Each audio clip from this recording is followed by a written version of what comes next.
Good morning, church. I am looking forward to this series and talking to you today about Monday of Holy Week as we move toward Easter, one day at a time. Now, it doesn't feel like Easter is coming much right now based on the weather that's happening outside, but I assure you, one day at a time, one Sunday at a time, we're going to get there before we know it. And so for all intents and purposes this morning, it is Monday of Holy Week as Jesus is moving toward the cross. Now I'm going to ask you to do something I've never asked you to do before, because I'm going to read the entirety of the text this morning up front, which is also something I've not done when I've preached. But I fear that as we approach familiar texts, that it is easier and easier for us to assume familiarity and to miss things. I think we miss details, and I think it's a little harder for us to focus in. And so I'm going to ask you, if you would be so willing and physically able, would you stand with me to read the gospel this morning?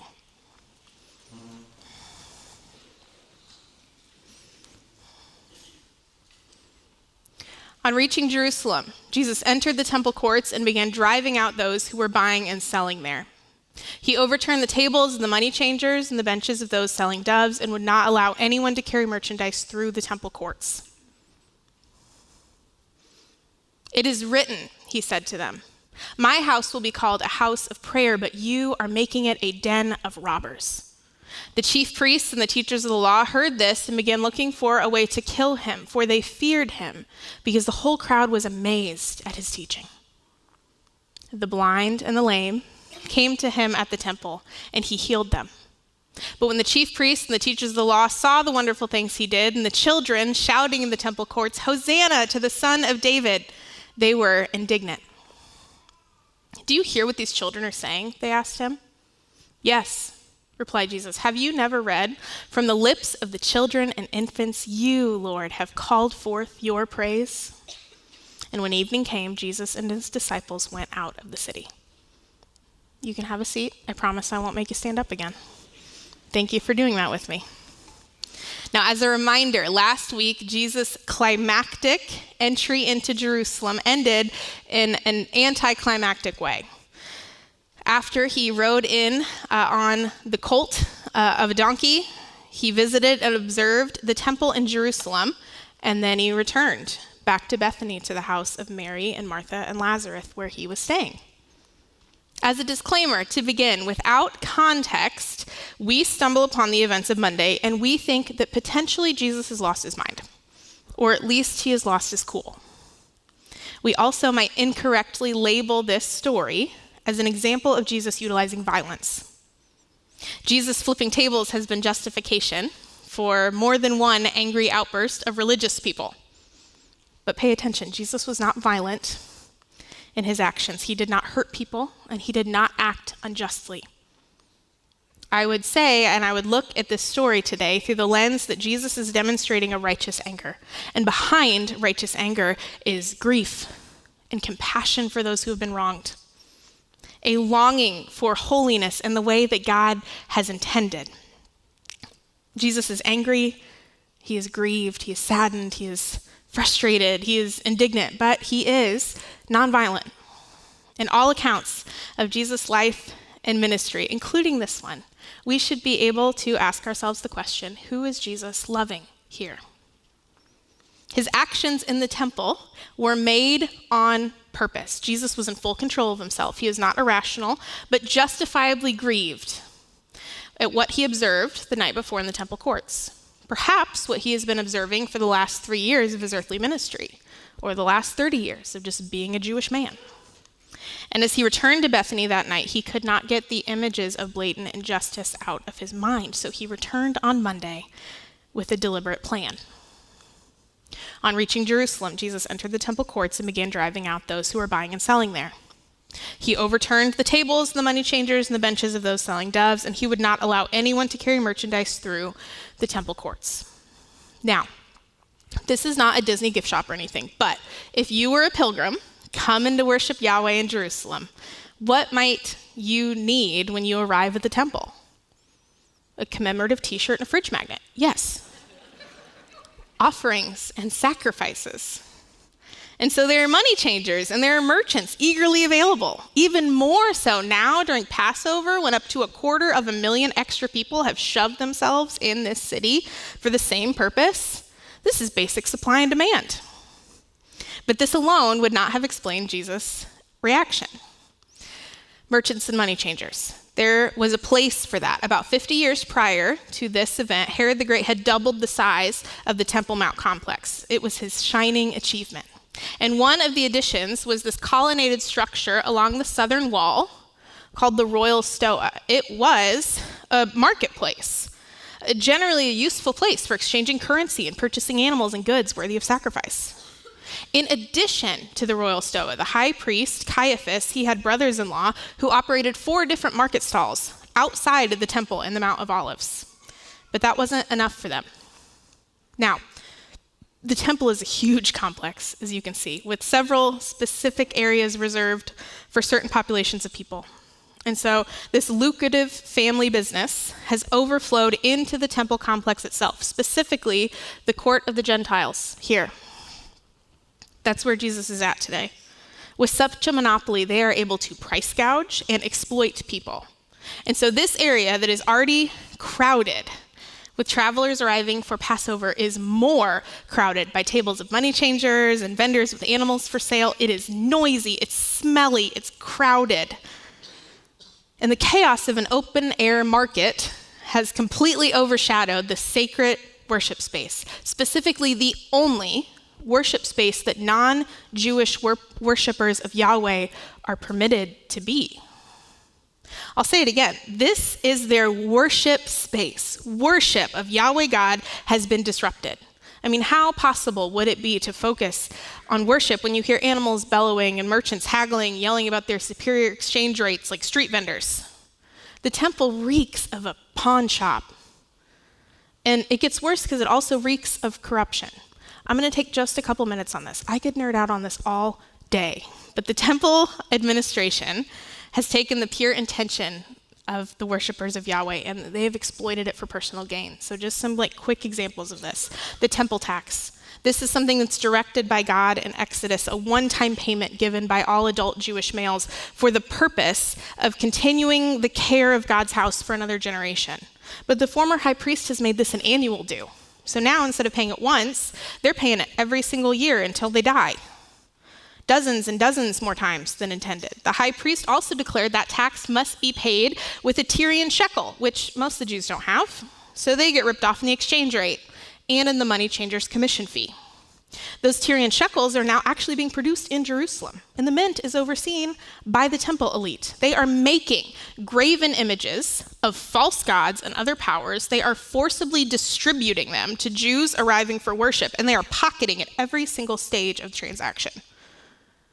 Animal sacrifice is another, one of the central parts of the temple's function. And if you remember, animals are held to a high standard to be worthy of sacrifice to Yahweh. They're to be unblemished. And so for pilgrims traveling long distances, they can't realistically transport their animals safely. And so the logical solution is to purchase animals for sacrifice once they arrive in Jerusalem. But the animals available from the temple booths are sold at wild markups. In the years to come, Jewish records will indicate the price of doves will be docked back down to a fair rate and drop 96% from the price they're being sold at. But, you bring your own animal, and the temple still reserves the right to reject any sacrificial animal that they feel are less than perfect based on their own discretion. So you might end up buying one anyway. Now, if I lost you there for a second, that's completely okay. I would like for you to feel a little overwhelmed or a little lost at the levels of corruption that have gone unchallenged within this system by the time that Jesus acts. I think when we get overwhelmed by injustice, though, we can sometimes lose the capacity to focus or care about and challenge any injustice at all. And that's what we have here, one thing after another, piling up to the point that it just seems like the whole system is broken and irredeemable. God has standards. He has written into his law things like not charging interest and profiting off of the poor. And the doves, those were to be accessible specifically for the poor, so they would be able to afford something to sacrifice to the Lord. But the annual revenue estimates for the temple in this period range from tens to hundreds of millions of dollars in today's currency. So here we are on Monday. Yesterday, Jesus arrived in Jerusalem, fulfilling a prophecy of a long-awaited Messiah, surrounded by people in the streets declaring, "Hosanna, save us, Son of David." And they don't yet know how he will indeed save them. Jesus is moved to action because he longs to eliminate any barriers that make it harder for people to get to God. This is a major focus in Jesus' actions in disrupting the commerce of the temple that day.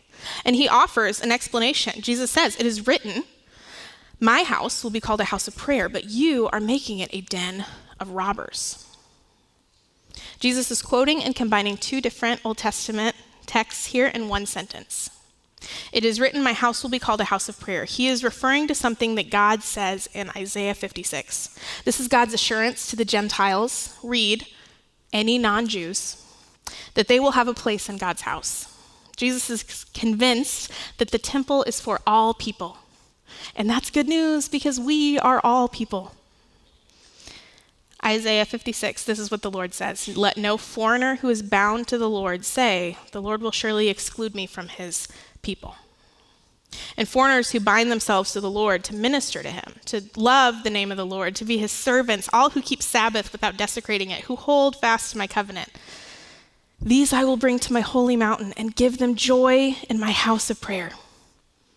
He goes on, their burnt offerings and sacrifices will be accepted on my altar. For my house will be called a house of prayer for all nations. This is the heart of God that Jesus shares. God's intention, his heart, always has been for the nations, all the peoples on the earth. From the very beginning, when God chose a people, he made them to be a doorway for the rest of humanity to access God, not a wall to stand in their way. God's chosen people, they were to worship and to serve God to the benefit of the rest of humanity. When Abram was called by God in Genesis, he told him, all nations will be blessed through you. At the end of it all, in a picture of everything set right in Revelation, all nations will come and will worship before you. The temple was a physical, tangible embodiment of this. A house of prayer for all nations, a place for anyone and everyone to seek God. Jesus couples this quote with another from the Old Testament found in Jeremiah 7. And look, folks, it is 11 verses, but I'm going to let you stay seated, but I'm going to read the whole thing. So please buckle up. This is the word that came to Jeremiah from the Lord. Jeremiah was a prophet. God told him, stand at the gates of the Lord's house and there proclaim this message. Hear the word of the Lord, all you people of Judah who come through these gates to worship the Lord. So this is for everybody. This is what the Lord Almighty, the God of Israel says. Reform your ways and your actions, and I will let you live in this place. Do not trust in deceptive words that say, this is the temple of the Lord, the temple of the Lord, the temple of the Lord. If you really change your ways and your actions and deal with each other justly, if you do not oppress the foreigner, the fatherless, or the widow, and do not shed innocent blood in this place, if you do not follow other gods to your own harm, then I will let you live in this place, in the land I gave your ancestors forever and ever. But look, you are trusting in deceptive words that are worthless. Will you steal and murder, commit adultery and perjury, burn incense to Baal and follow other gods you have not known, and then come and stand before me in my house, which bears my name, and say, we are safe to do these detestable things? Has this house, which bears my name, become a den of robbers to you? But I have been watching, declares the Lord. The tone changes there. See, similar to the religious elites of Jeremiah's day, those in power felt secure in their oppressive and greedy ways because they controlled the temple. And it disgusted God. Because at the same time they were worshiping Yahweh in the temple, they were oppressing foreigners. They were ignoring the needs of the marginalized in need of care in their own community. They were doing violence. They were forsaking the sanctity of God alone. And so God uses the prophet Jeremiah to declare judgment on this diversion from his intentions. He goes as far as to say that he will destroy the temple itself if the people don't change their ways.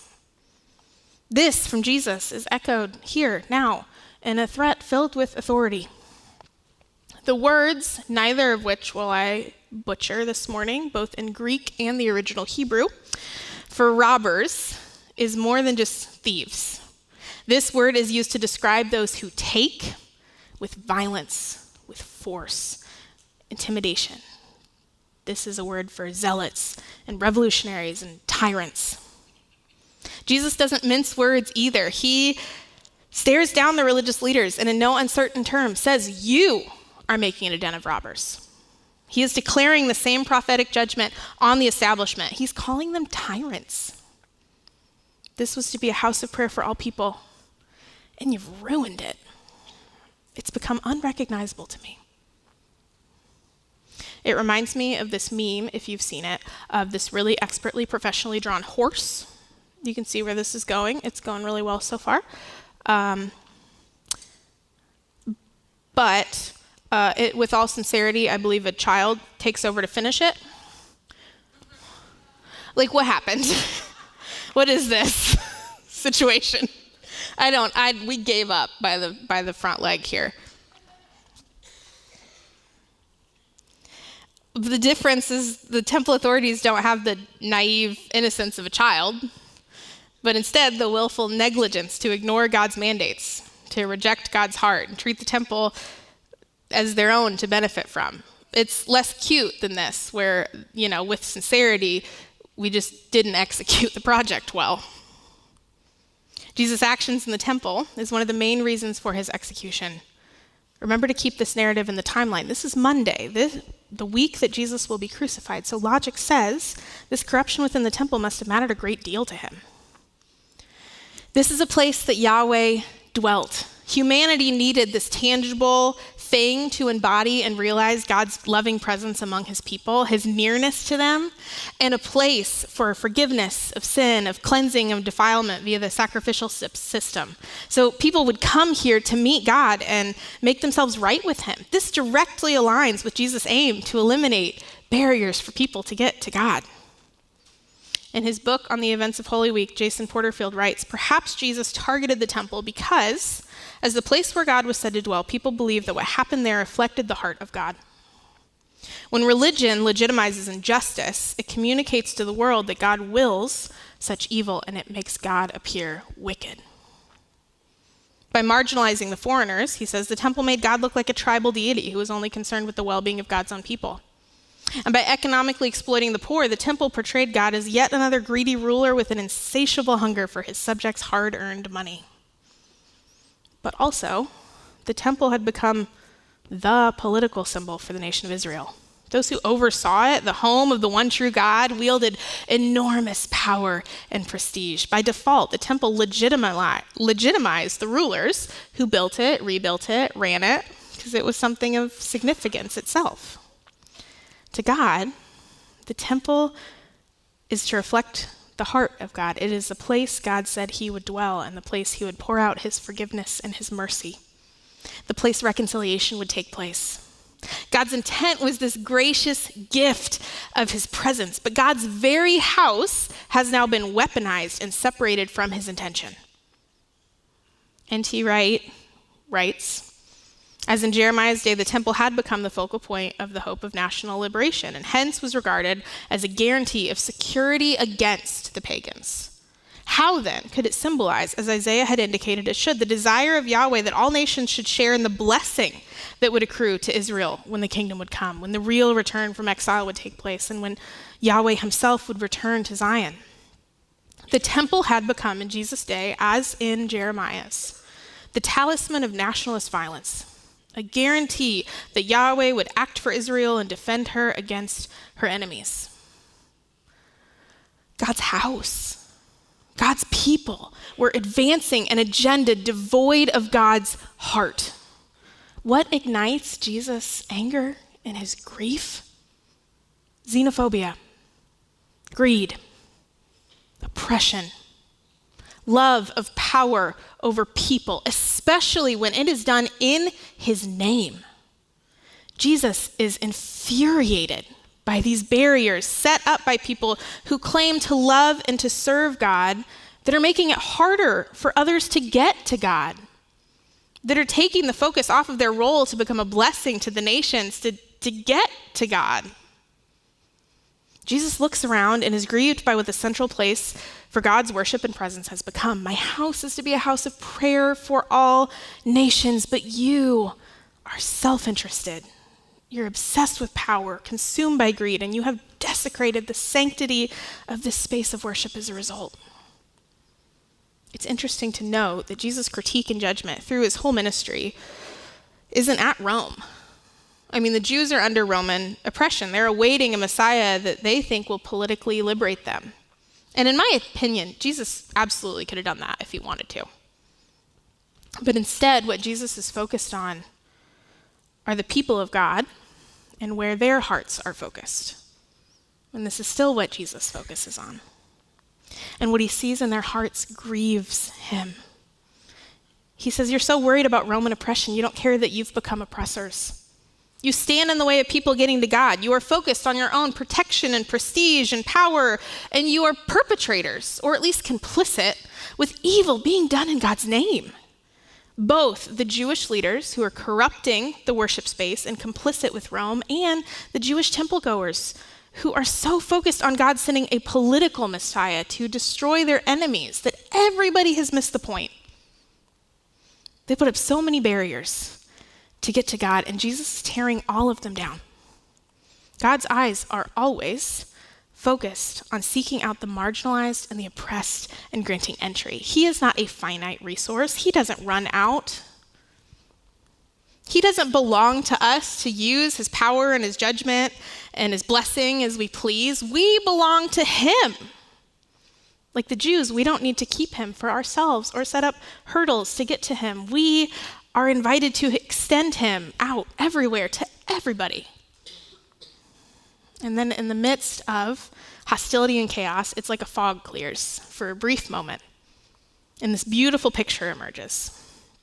Do you remember the question, who is Jesus loving here? The blind and the lame came to him at the temple, and he healed them.